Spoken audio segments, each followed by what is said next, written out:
Magalhães, estamos começando a série Sexo e Vida aqui no Rio Norte agora. Essa série Sexo e Vida ela tem uma proposta, ela reflete o conteúdo voltado para a educação sexual, saúde educacional e qualidade de vida, integrando conhecimentos da terapia sexual e da psicanálise. Hoje nós vamos receber a, a psicanalista, é tanta coisa, ela é psicanalista, terapeuta sexual, pedagoga, psicopedagoga e realiza um curso de pós-graduação em neurociência. Eu me refiro a Isabel Magalhães e hoje nós vamos tratar do tema prostituição e sexualidade. Isabel Magalhães, tudo bom? Olá, querido, tudo bem? Como você está? Eu estou ansioso por ouvir a sua explanação. Maravilha. Esse é um tema espetacular e eu acredito que a série Sexo e Vida não podia ter escolhido um tema melhor para começar. Eu quero, Sim. nesse momento, agradecer a professora Lúcia Mergulhão, que foi a grande incentivadora da abertura dessa nova série no canal até agora. E eu quero dizer que nós fomos fazer essa parceria com a Seplume e nós estamos muito felizes com essa parceria. Nós vamos ter algumas palestras, alguns encontros e quem está abrindo hoje é a nossa queridíssima Isabel Magalhães, que vai tomar a palavra agora e falar tudo sobre prostituição na perspectiva da sexualidade. Então a palavra, Isabel Magalhães. Obrigada, querido. Primeiro gostaria de agradecer o convite, né? Agradecer por participar desse projeto, dessa parceria. Realmente, a doutora Lúcia, ela é uma sumidade na área. Ela é extraordinária. E essa série de programas, ela vai ser realmente muito útil à sociedade, vai trazer muita informação, né? E quebrar muitos tabus também. E falando nisso, né, em tabus, esse tema é exatamente para que nós possamos adentrar nesse mundo, compreender a prostituição na história da humanidade, né? Desde quando ela surgiu, não existem datas para isso, mas costuma-se dizer que ela é a profissão mais antiga do mundo, né? Também não há relatos que coloquem datas e especifiquem, mas o que eu posso dizer é que ela é o sintoma mais antigo com relação à sociedade, a formação e a percepção da sociedade em relação ao desejo, certo? Então vamos dar uma passeada aí, uma viajada no tempo para compreender qual é a participação, né, da prostituição na vida, na sexualidade, né, da humanidade. Então a gente começa pela antiguidade. Vamos dar uma voltinha lá na antiguidade, chegando na Mesopotâmia. Nesse período, o sexo era visto como algo natural, fazia parte da natureza humana. Então não havia tabu. Na realidade, ele era também ligado muito à questão religiosa, né? Então tinham as sacerdotisas, que eram as mulheres mais cultas, né, socialmente falando, mulheres que estavam em meios da filosofia, da arte, e elas eram envolvidas, além de serem as cortesãs, as damas de companhia, as parceiras, né, para a realização das fantasias sexuais e dos desejos sexuais, elas também eram mulheres muito influentes. E tinha os ritos. Então, o rei se relacionava com a sacerdotisa, e isso era um ato religioso para garantir a fertilidade. Havia essa crença, né? E também existiam as prostitutas que dizia-se que eram as práticas sexuais convencionais que eram pagas, né? E elas eram separadas das sacerdotisas. Então, havia também uma hierarquia, digamos assim, nesse período. Saindo da antiguidade e ainda na antiguidade, perdão, indo para a Grécia antiga, haviam as cortesãs, né, que elas eram chamadas de hetairas, então também eram mulheres envolvidas na cultura, na arte, mulheres esclarecidas e que também eram mulheres especialistas na arte da sexualidade, né? Na arte do afeto, do encontro e do prazer, certo?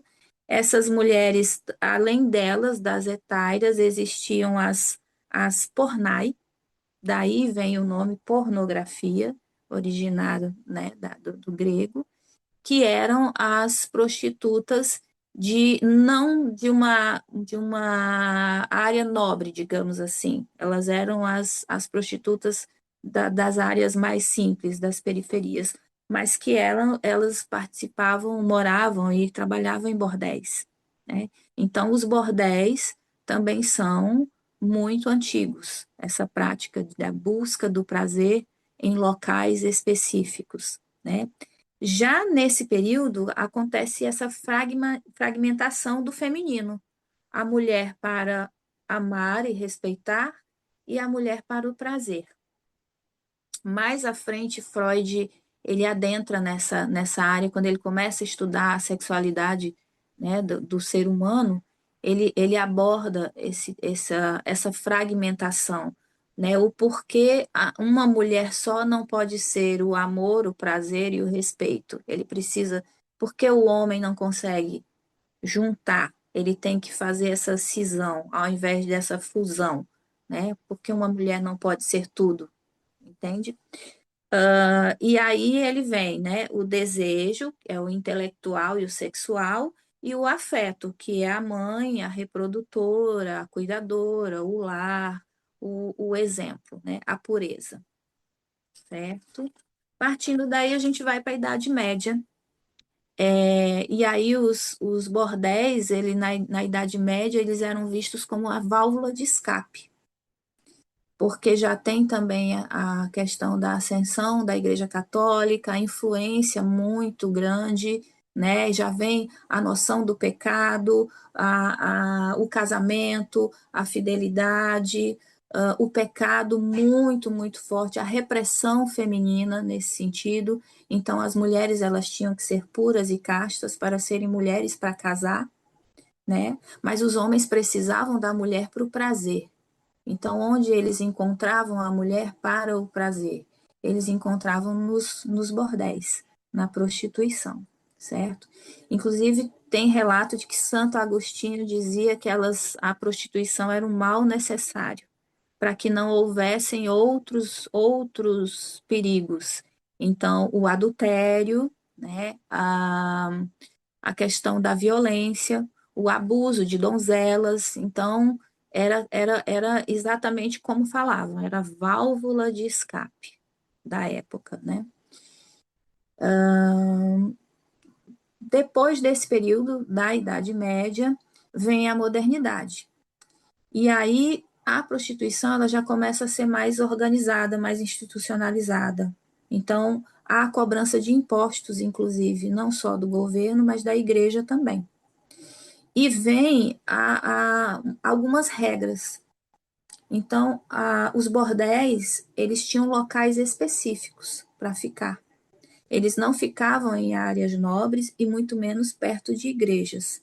Eles ficavam em locais mais isolados, mais distantes. E as prostitutas, elas também tinham que seguir regras, inclusive de sinalização. Que tipo de sinalização?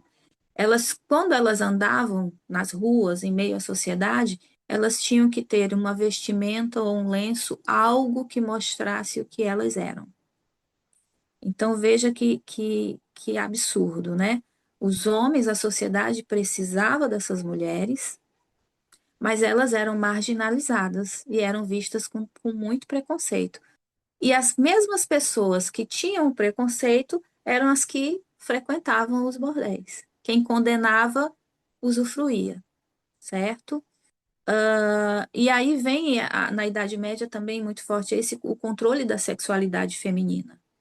Então, a mulher ela foi criada para a procriação, para o lar, para ser pura, imaculada, às vezes. Já o homem não. E dizia-se que biologicamente o homem tinha essa necessidade, a mulher não. Mas veja, nós somos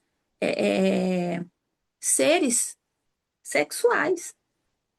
Nós estamos aqui porque houve um ato sexual que nos trouxe até aqui. Então, por que que um homem tem necessidade e a mulher não?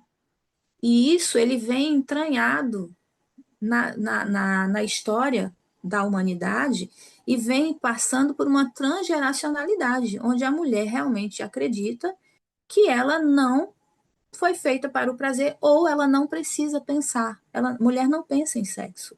Homem pensa. Se homem passa na rua e vê uma mulher atraente, vem algum tipo de pensamento dessa natureza. A mulher não. Não porque ela não seja, o corpo dela não seja preparado também para o prazer, mas porque ela foi criada, essa crença vem de geração em geração para que não haja esse tipo de pensamento. Né? Então, nesse período da Idade Média também, a masturbação era muito condenada. As mulheres não podiam fazer isso. Final da Idade Média já, né, da modernidade, já entrando para o século XX, aí vem os estudos de Freud, que ele aborda exatamente isso. Né? Posteriormente, ele estuda sobre as histéricas, ele entende a histeria, que ela é fruto também de uma repressão sexual, e aí se transforma em doenças psicossomáticas por conta da repressão. Então, o homem era livre para desfrutar do prazer, do sexo, do ato sexual. Já a mulher não. A mulher ela era reprimida, mas havia as mulheres que recebiam para que os homens pudessem desfrutar, certo? Nesse período da modernidade, existem também, no percurso da história, algumas mulheres que foram destaques, mesmo sendo cortesãs. Elas utilizaram também desse meio para se impor socialmente e para serem influentes. Madame Pompadour é um exemplo. Ela foi amante de Luís XV, se não me engano, durante 14, 20 anos. Era uma mulher extremamente culta, uma mulher que promoveu a arte, promoveu a filosofia, e dizem relatos de que ela era muito influente nas decisões de Luís XV. E ela era uma cortesã. Ela era uma mulher preparada para o prazer. Mas ela aliou a sexualidade também o seu conhecimento, a sua cultura e a sua inteligência, para fazer movimentos que naquela época as mulheres não tinham voz.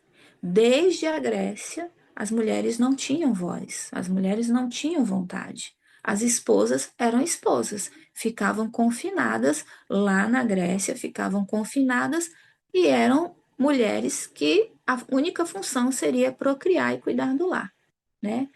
Quando a gente chega na Idade Média, já vindo para a modernidade, que tem também essa questão que o homem já começa a adquirir bens, a adquirir terras, a ter posses, então vem a institucionalização do casamento e vem a religião para dominar, ou seja, relação sexual fora do casamento é pecado, adultério é pecado, mas de uma certa forma, meio de que, né, a vista grossa, homens casados frequentavam bordéis.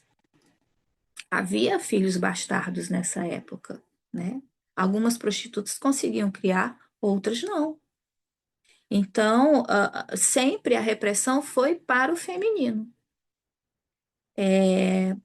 Com a modernidade, então, eu já falei, né? Madame Pompadour, e aí, já final do século XIX, início do século XX, que vem os estudos de Freud, né? Mais precisamente em 1912, antes disso, voltando um pouco, Freud desenvolve a teoria do complexo de Édipo. E aí a gente vai começar a entender o porquê desse caminho para ter alguém para o prazer, já que eu não posso ter com a esposa, já que eu não posso ter com essa imagem da pureza, por que que eu tenho que ter um outro caminho a seguir para que o homem possa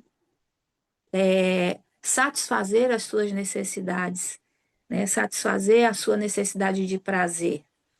Então, Freud, ele desenvolve o complexo de Édipo, baseado na história da mitologia, né, de Édipo, por isso que ele deu esse nome, porque ele fala que a criança, entre 4 e 5 anos de idade, mais ou menos, a mãe é o primeiro amor dessa criança.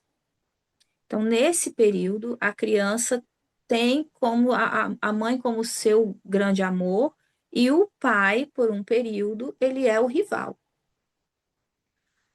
Se esse complexo de Édipo não é bem trabalhado, isso vai perdurar.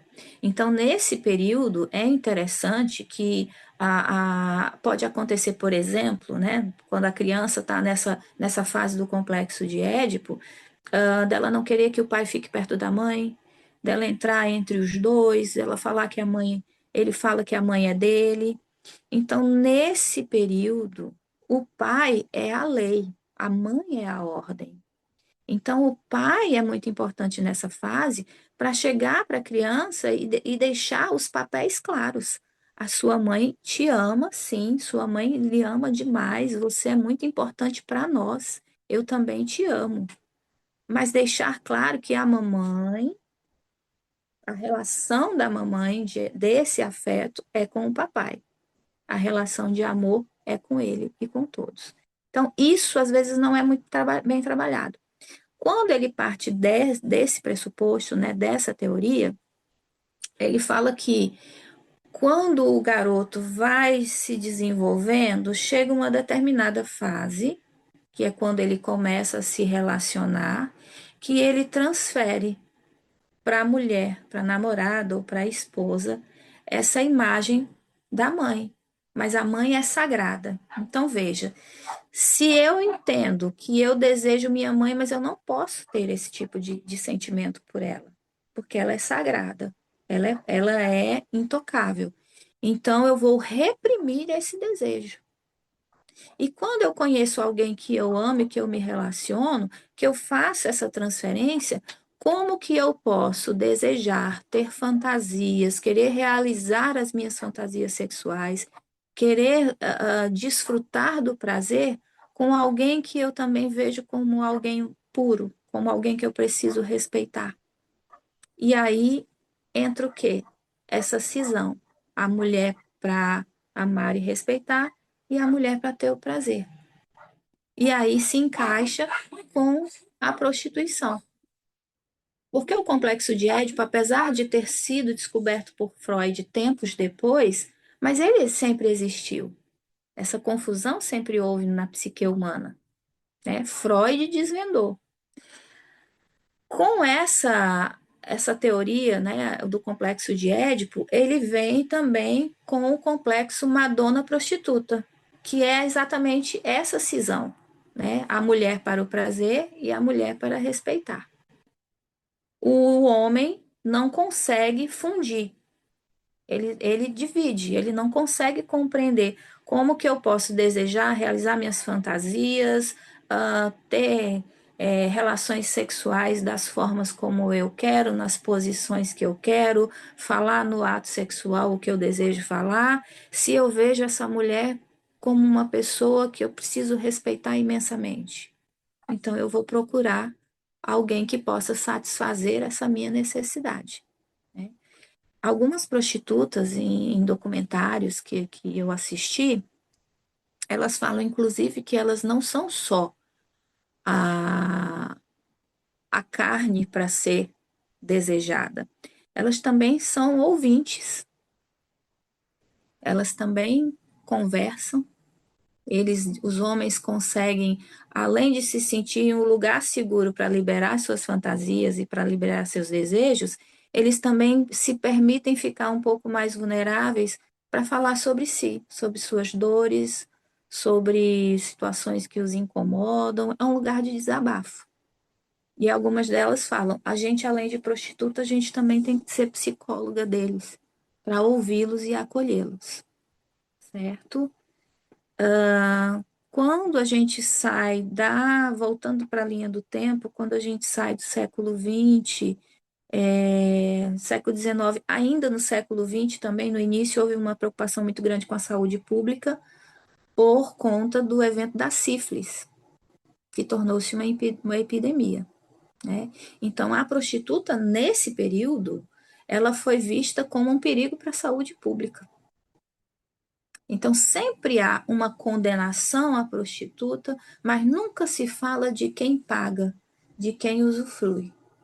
Ela é sempre o bode expiatório, né? A condenada. Mas essa profissão existe porque há quem pague por ela. Senão, como que ela existiria? Certo? Já para meados do século XX, aí vem o surgimento das pílulas anticoncepcionais, a revolução sexual. Então, isso na prostituição, isso também para elas é um caminho para livrá-las de certas situações. Então, elas têm elas agora têm métodos contraceptivos que elas podem cuidar e optar também se terão filhos ou não. E isso para todas as mulheres. Então, com esse surgimento, com a revolução sexual, não as mulheres, de modo geral, elas começaram a ser donas também das próprias vontades. Então, eu já não sou mais uma mulher para procriar, a menos que eu queira, porque agora eu tenho como evitar. Então, eu tenho como procurar o meu espaço na sociedade. Agora, eu preciso também ter voz. E apesar de todos esses movimentos, infelizmente, ainda hoje, a gente percebe na sociedade que a mulher ainda tem os menores salários, a mulher ainda é vítima de discriminação, ela ainda é vista como um objeto, e infelizmente ainda tem muitas mulheres morrendo, porque alguns homens ainda as veem como propriedade, mesmo com toda essa evolução histórica que nós mulheres passamos, certo? Então, século XXI. Ainda no século XX, a pornografia tem uma ascensão muito grande também, certo? Ela vem com muita força porque ela começou lá na Grécia Antiga, né? Então, a pornografia lá era o quê? Era a descrição da prostituta, eram relatos, eram coisas escritas. Com o passar do tempo, a pornografia ela já foi tomando uma proporção maior, porque eram pinturas e eram fotografias já erotizadas. E aí ela foi se tornando cada vez mais aperfeiçoada, até chegar aos filmes, né? Na década de 80 eram que as revistas, não é isso? Playboy era a década de 80, não era? Você lembra mais ou menos o período? Você está sem. Eu não lembro, eu não lembro. É, e também não fui muito, nunca fui muito consumidor desse tipo de literatura não, porque não, eu achava que era primeiro era fazer você de tolo, né? Que você colocava ao alcance das pessoas mulheres que eles não iam ter na realidade, né? Mulheres, sei lá, mulheres lindas, beldades, e que você nunca tinha visto uma mulher daquelas. E no final eu achava que era uma coisa muito artificial. Né? E na realidade eu nunca gostei, jamais gostei de conversar com essas moças, essas senhoritas, essas senhoras, porque o tipo de esforço que ela faz para agradar beira muito a artificialidade. É uma coisa muito artificial. E isso é uma coisa que não me agrada muito. Sim, é Então, a arte da essa sedução. revistas nunca fizeram muito a minha cabeça, não. Mas uma coisa que eu queria que você opinasse, tinha guardado as minhas perguntas para o final, mas eu Sim. queria que falasse se o Kama Sutra se insere nessa categoria da pornografia. Então, o Kama Sutra, na realidade, ele foi criado, ele é um livro que ele é direcionado ao prazer, não especificamente à prostituição. São posições sexuais que todo casal pode usufruir. Como existiam todos esses tabus, né? Como a mulher não era vista como um ser que também sente prazer, que também tem desejos e fantasias, então muito provavelmente ele fosse utilizado para o desfrute com as prostitutas. Mas é um livro direcionado para o prazer, que até hoje é usado, né? Então, qualquer casal poderia, só que o tabu da época não permitia. Então, se eu quero realizar, eu vou realizar com quem? Né? Mas não especificamente, não foi algo criado para a prostituição, foi algo criado para o prazer, certo? É, você estava me falando aí dessa questão das revistas. Não, você me perguntou sobre a revista, se eu conhecia Isso, Playboy, e havia uma série isso, delas. da época, né? Se É, era década de e essas 80. revistas, elas costumavam colocar moças muito bonitas, mas que Sim, estavam fora do alcance das pessoas.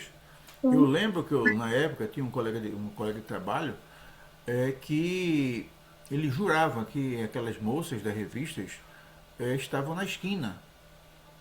Ele nunca encontrou nenhuma delas na esquina. Então era uma espécie de mundo de fantasia, um mundo artificial, baseado em fake news. Eu acho que é um fake sim, news na época, né? Que tornava a artificialidade como parte integrante da vida. E isso é uma coisa que eu sim. acho que nunca fez bem à saúde. Né? Eu acho que é uma coisa que eu acho que parte dos defeitos do mundo é porque as pessoas não conseguem distinguir o que é realidade do que é uma artificialidade construída para iludi-los. Então, do mesmo jeito que se colocava aquela moças para vender revista, embutia naquela revista mensagens que talvez não fossem as mais úteis do ponto de vista da convivência humana. Sim, sim. Mas é uma forma de mexer com o fetiche, com a fantasia, é algo rentável. Essa é uma, né, é um campo muito rentável, é, a indústria, né, da sexualidade e do sexo.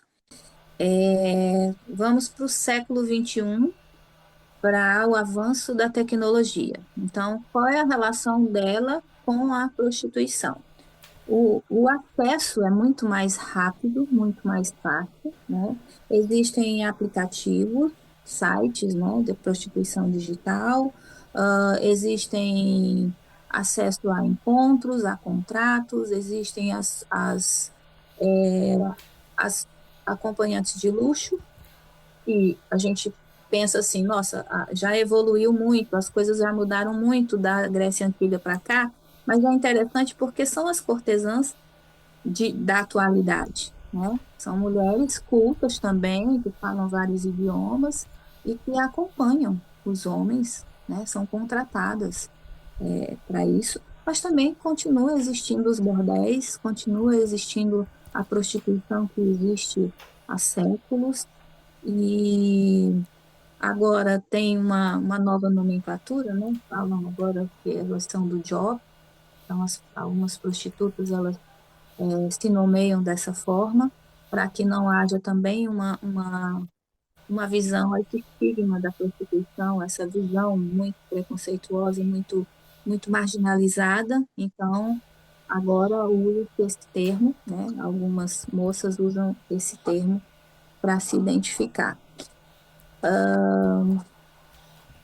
Saindo dessa linha do tempo, então a gente nós falamos sobre a prostituição, né, desde a antiguidade até os dias atuais, e agora vamos falar da iniciação sexual. No passado, como era que a maioria dos garotos tinha uma iniciação sexual? Os pais levavam nos bordéis, não é isso? O pai ou tio, algum parente, geralmente a iniciação sexual do garoto era dentro de um bordel, né? Ali diziam-se que eles iam aprender sobre a relação sexual. Elas iriam ensiná-los, né? Então, o meu filho agora é homem, agora ele é viril, ele precisa estar lá. Era o rito de passagem, né? Do garoto para o homem, quando ele tinha a primeira relação sexual. Então, a visão que ele tinha de uma relação sexual, de como era aprendida lá. E lá também já se aprendia que existia a mulher para o prazer e a mulher de família, a esposa, a amada, que estava lá para cuidar dos filhos, da família, para ser, né, vista socialmente. Era a imagem da família tradicional, da família exemplar na sociedade. Mas a iniciação, eles precisavam da companhia de uma prostituta, né? Como é o namoro hoje? A iniciação sexual hoje também pode existir dessa forma? Sim. Mas hoje também os garotos têm sua primeira relação sexual com as namoradas, certo? Não é mais como antes. As coisas já mudaram. E há uma iniciação também com as namoradas. Não precisam exclusivamente procurar um prostíbulo, certo? Ter uma relação, a menos que queiram, a menos que optem por isso. Já a liberdade da sexualidade já está maior hoje em dia, né? E com essa liberdade também o uso da pornografia é muito maior. E esse uso da pornografia, aí é onde mora um problema. Por quê? Porque o uso exagerado da pornografia, quando o homem assiste demais, existe um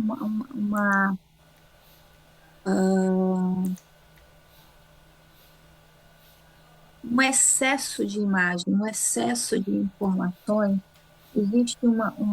Existe um termo que agora está me fugindo da memória, mas ele está ali assistindo algo, uma performance que não é real. Acredito que até a doutora Lúcia conversou no encontro que vocês tiveram, ela falou alguma coisa nesse sentido, não me falha a memória, né? Então ele começa a achar que uma relação sexual ela tem que ter toda aquela performance. E aí isso causa um vício, uma compulsão.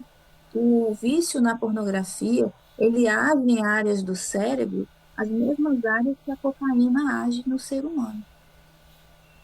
Então, ele precisa daquilo, ele precisa daquele aspecto, daquela performance que nunca se chega à realidade. Ele começa a construir que uma relação sexual, ela é com todas aquelas performances vistas, né? Um homem que tem uma ereção que não acaba nunca mais, uma mulher que é hipersexualizada, ela está sempre disponível, uma ausência de cuidados e de preliminares, então não há o conhecimento de como funciona o corpo feminino, como é a excitação, como funciona o carinho. Nosso corpo, nossa pele é um órgão, é o maior órgão sexual, né? Nós somos sensíveis. Então, não há isso, há a preocupação com a performance.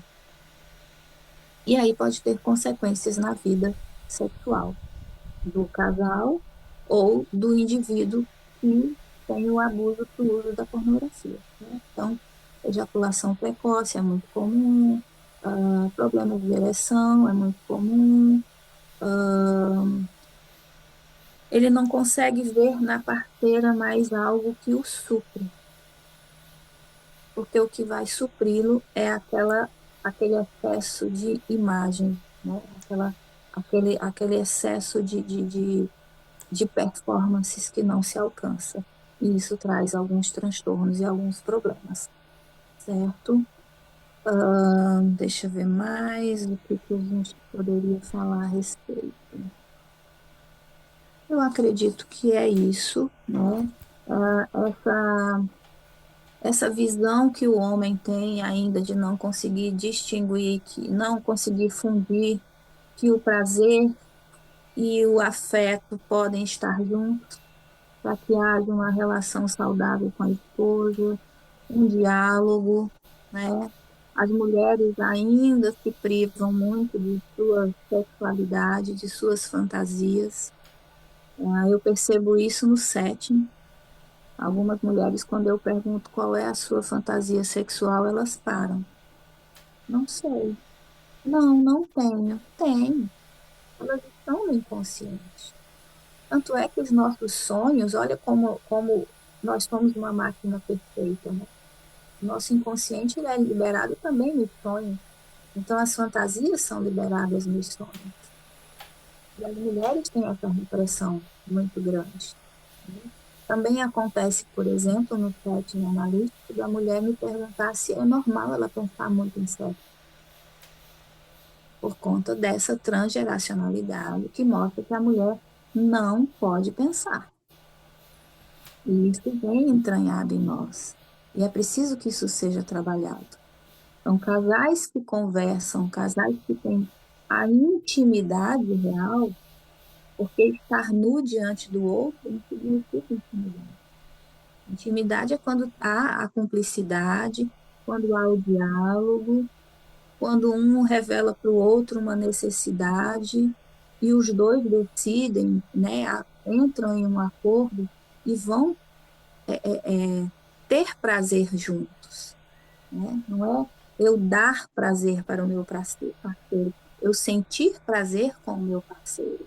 Isso muda tudo dentro de uma relação de um casal. Perfeito. E sabe, eu tenho algumas dúvidas e eu estou curioso em relação a algumas coisas. A Vamos lá. primeira, eu vou colocar aqui alguns assuntos e você responde, enfim, comenta, não é responder, é comentar sobre cada um deles. O primeiro é a relação entre prostituição e necessidade material. A gente sabe que algumas prostitutas, elas, seguramente Madame Pompadour, ela habitando na corte, ela tinha muito menos necessidades, mas Sim, havia algum tipo de remuneração que a fazia permanecer naquela profissão. E uma coisa interessante com relação a Madame Pompadour é que era prostituta de um homem só. Eu não acredito que o rei permitisse que ela compartilhasse a sua favorita com outros, né? E então a questão, então surge primeiro a questão da necessidade material. Essa é sim, uma questão básica sim. para mim. A segunda é com relação os eventuais homens que querem ter a exclusividade do serviço de uma prostituta. Ou seja, estabelece um tipo de relação de amor e ele quer exclusividade, o ciúme dele chega a um ponto que ele quer exclusividade do serviço de uma prostituta. E há quem diga que no Brasil os cafetões se apaixonam pelas prostitutas. É uma coisa maluca, né? Bom, o outro é com relação à Igreja Católica. Você começou a sua brilhante exposição falando que numa determinada época da história da humanidade as prostitutas eram sacerdotisas, ou seja, faziam parte da igreja. E chegou um ponto em que a Igreja Católica, que causou muitos males à sociedade, e esse me parece que é um deles, procurou excluir o prazer da naturalidade da vida humana. Então é como se sentir prazer fosse pecado, e mais Sim. pecado se fosse das mulheres. E daí a questão das prostitutas serem proscritas da sociedade. E finalmente eu queria que também comentasse um pouco sobre a prostituição masculina.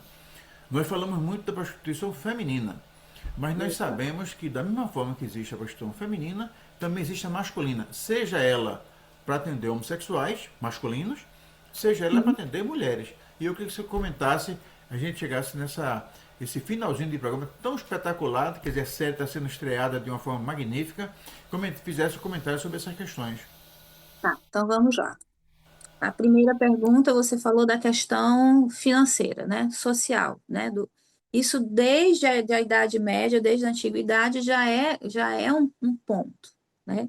As mulheres não tinham muita opção, não havia emprego, não havia trabalho, então via-se na prostituição a única saída de obter uma fonte de renda, certo? Até hoje isso acontece também. Então, algumas mulheres entram na prostituição porque foram abandonadas, algumas mulheres entram na prostituição porque se viram em uma situação financeira tão complicada e não conseguiam uma outra forma de trabalho, que acabaram entrando na prostituição.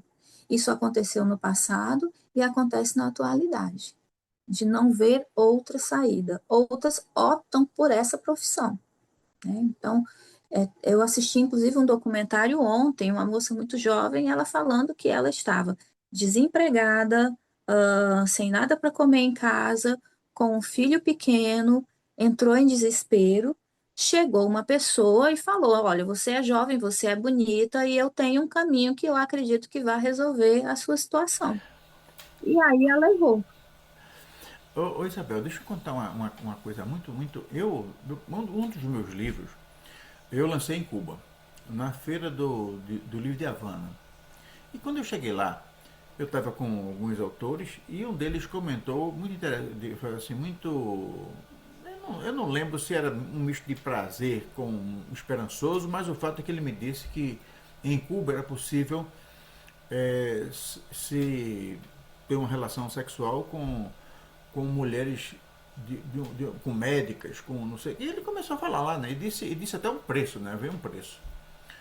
E ele dizia aquilo de forma como se, como se aquilo fosse uma coisa muito ruim. Assim, como se fosse. Aí eu disse, rapaz, olha, vamos fazer uma conta aqui. Quanto é que você acha que ganha uma médica no Brasil? Ele disse lá, sei lá, R$ 5.000. Em Cuba, uma médica deve ganhar quanto? US$ 100.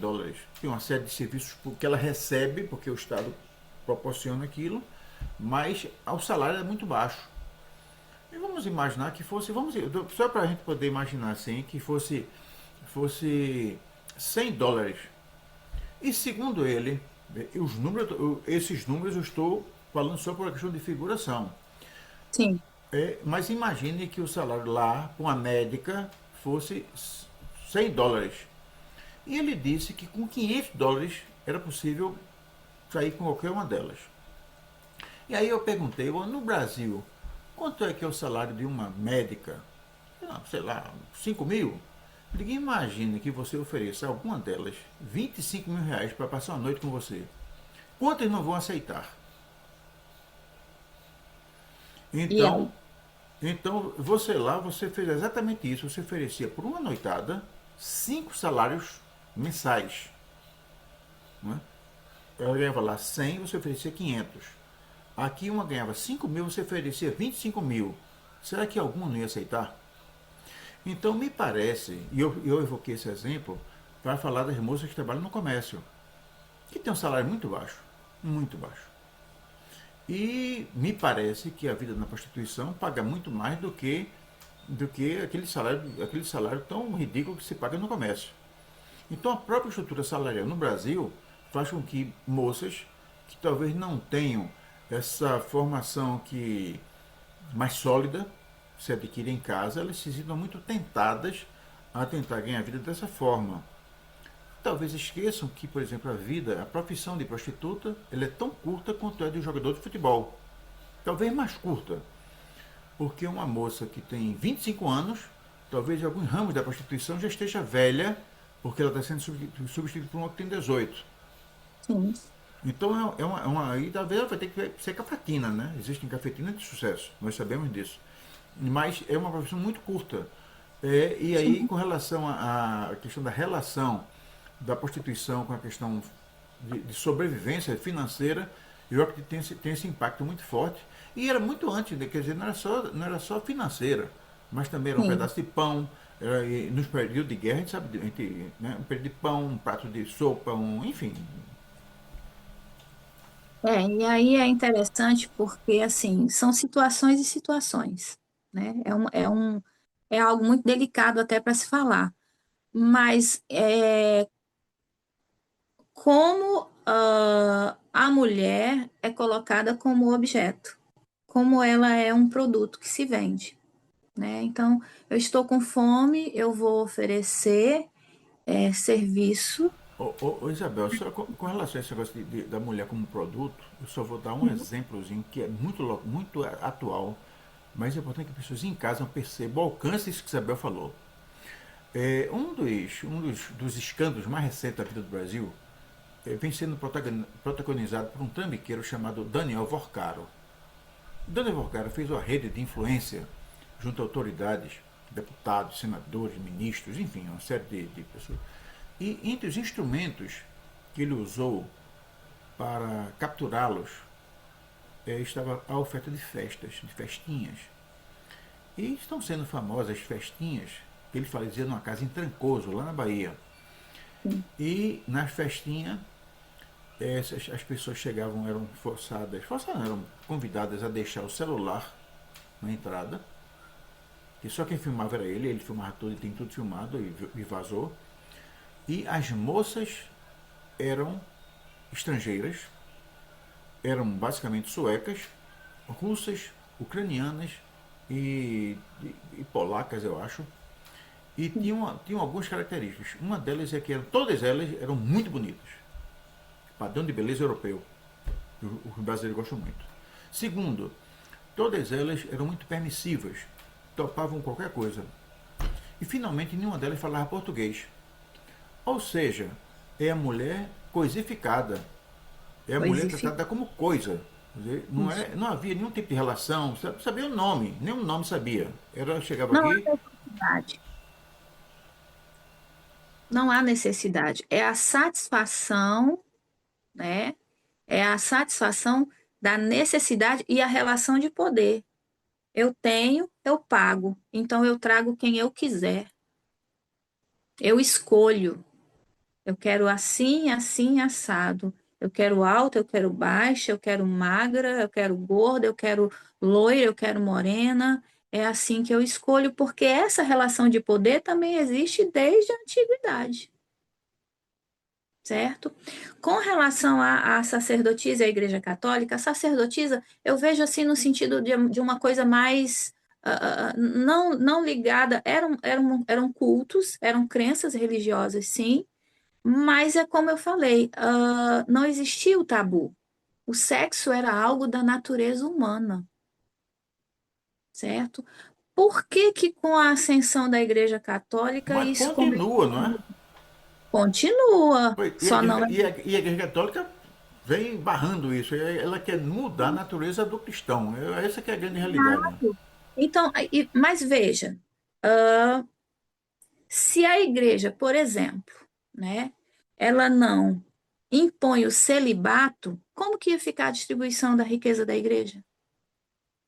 Se o padre pudesse constituir família, se o padre tivesse liberdade de ter a sua sexualidade vivida, Não, mas como perdoe, seria a Isabel, distribuição? mas os evangélicos, os pastores, eles podem casar, mas Sim, são tão conservadores em relação ao sexo como todos os outros. É aquilo que você sim, falou, né? Para eles não. Quer dizer, nós acompanhamos aqui diversos exemplos de pastores envolvidos em escândalos sexuais, mas sim. eles são contra, eles são restritivos. E um exemplo aqui agora, esses últimos dias, o Congresso Nacional aprovou uma lei que proíbe a misoginia. E a bancada evangélica toda foi contra. A bancada evangélica que pode casar, que pode ter sexo, que pode ter. Quer dizer, é uma questão da.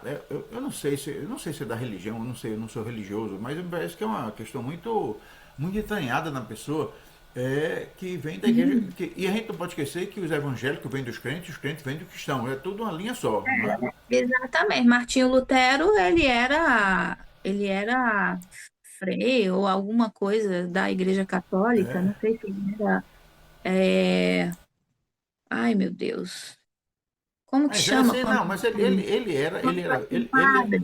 ele era uma autoridade religiosa.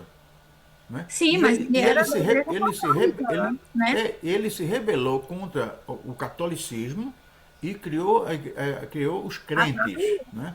E agora surgiu esses tais evangélicos que já são outra coisa. São os neopentecostais. Mas é tudo, com relação a esse assunto, é tudo uma coisa só. Não é? sim, porque é preciso haver o controle, é preciso haver o domínio. Então, a Igreja Católica, né, junto, e aí tem o feudalismo também, como é que eu vou fazer, né, ter filho com uma mulher que, por exemplo, eu casei com ela, ela não é virgem, ela é uma mulher que ela já teve uma experiência sexual, quem me garante que esses filhos serão meus? Então, tinha a mulher que precisava ser pura, né? Tinha o dote, a mulher era comprada. Quando a mulher não era comprada para ter relação sexual, ela era comprada para casar. Então, o feminino sempre foi reprimido. Quantas mulheres nunca souberam o que é um orgasmo na vida? Quantas mulheres nessa época?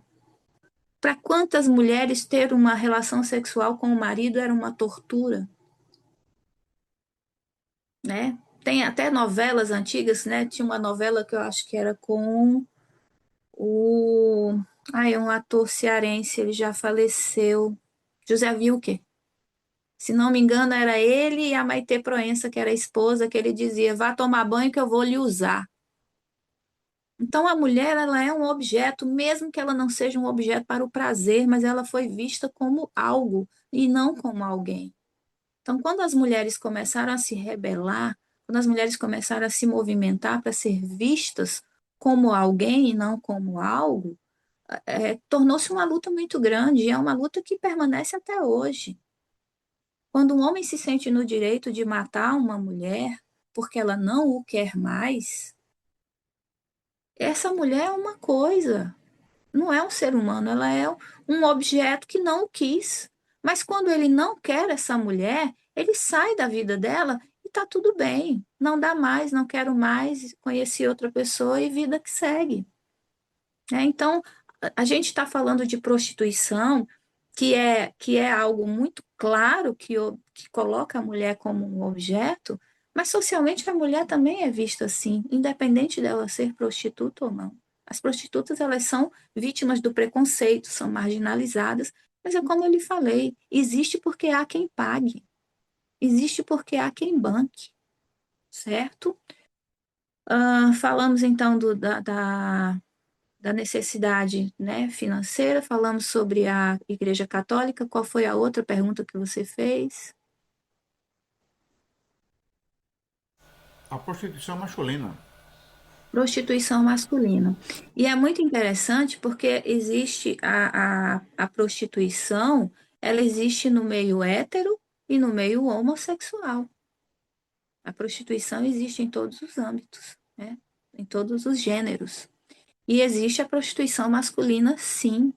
Hoje também tem homens que fazem programa com outros homens ou que fazem com mulheres. Também há esse mercado, também há essa fonte de renda. Agora, isso é pouco falado. Quando se fala em prostituição, você pensa primeiro em homem ou em mulher? Vem mulher primeiro em mente, né? Mas é um mercado que também existe. E pasmem, existem homens casados que contratam homens para ter prazer. É como você disse, assim, isso é uma confusão, né? E aí, homem com homem, mulher com mulher, dá jacaré, dá não sei o que, dá certo? Mas é, Porque, uma, é, a, mas os liber, homens se é a liberdade de sexual. novo, Me parece que isso sim. eu tive um primo, eu tenho um primo, né, que ele não estava mais conosco não, mas ele diz que a liberdade sexual, com o avanço feminino, então veio à tona muitas coisas, né? E uma delas é justamente essa, né? É que do mesmo jeito que existem os homens casados que procuram prostitutas, existem os homens casados que que procuram prostitutos. Isso é uma confusão danada. E daí já Sim. existe até correntes que procuram descriminalizar a zoofilia, porque diz que vale tudo, né? Então vale um minhoca com cachorro, cachorro com besta, não sei o quê. Enfim, é uma maluquice isso. E isso que a professora Isabel Magalhães falou. Tudo isso que se falou até agora com relação à prostituição feminina, de alguma forma, vale também para a prostituição masculina. Só que é, o homossexualismo masculino e feminino também é uma coisa que sempre foi muito combatida por todo mundo. Todo mundo. Então, nesses últimos anos, todo no século XXI, me parece, é que isso está sendo tratado com maior naturalidade. E existe um dado que provavelmente a professora saberia melhor do que eu, que cerca de 12% da população mundial é homossexual. 12%. Então, se é assim, e sempre foi assim. Isso não está Assumida. sendo. Não, 12% assumido. diz E que tem aqueles que ainda não assumiram, mas que procuram parceiros, essa né? parte, Que essa parte eu deixam não. suas famílias e procuram parceiros. Então é muito interessante a gente também pensar dessa forma, né? Eu sei que em A Londres, estatística fala dos assumidos. Londres, uma vez alguém me disse que em Londres a população masculina, 52% era homossexual. Eu achei que era muito grande, né? 52, mais da metade. E Sim. aí eu perguntei a um amigo que estava na época fazendo doutorado em Londres se era isso mesmo. Ele disse, Alexandre, eu não sei se chega a tudo isso. Mas uma coisa eu garanto. No Brasil, quando passa uma moça com o DRL bonito, o calipígio, todos param para olhar. Em Londres é como se estivesse passando um cachorro de rua, ninguém está nem aí. Então, se isso é homossexualidade, eu não sei, mas a assexualidade é muito forte. que é um outro aspecto da sexualidade, é não ter sexo, não ter interesse por sexo. Bom, mas é isso aí. Mas, professora, nós estamos, eu garanto que, eu juro que eu não sabia que nós iríamos ter uma série tão interessante. Tão, e a senhora deu hoje um show. Um show. Ah, muito obrigada. Eu acredito que a questão da prostituição, da sexualidade, hoje nós não, a senhora conseguiu fazer com que o programa desmistificasse muitos pensamentos, muitos pensamentos equivocados, inclusive. E Sim. aqui no Canal Arte Agora nós temos o costume de fazer com que o encerramento dos programas sejam sempre feitos pelos nossos convidados. E aí eu passo a palavra para a senhora fazer as despedidas em nome do programa para todo mundo. E mais uma vez, então, muito obrigado. Essa nossa série que está começando, graças à sugestão da professora Lúcia Magalhães, vai continuar pelas próximas semanas. E deverão ser programas quinzenais, sempre com programas muito interessantes. E o programa de abertura é justamente esse com a doutora Isabel Magalhães. Muito obrigado e a palavra é sua para as suas despedidas. Aí eu me sinto muito honrada de ter aberto, né, essa série de programas. Espero que realmente as informações tenham sido úteis, né? O nosso objetivo é exatamente esse.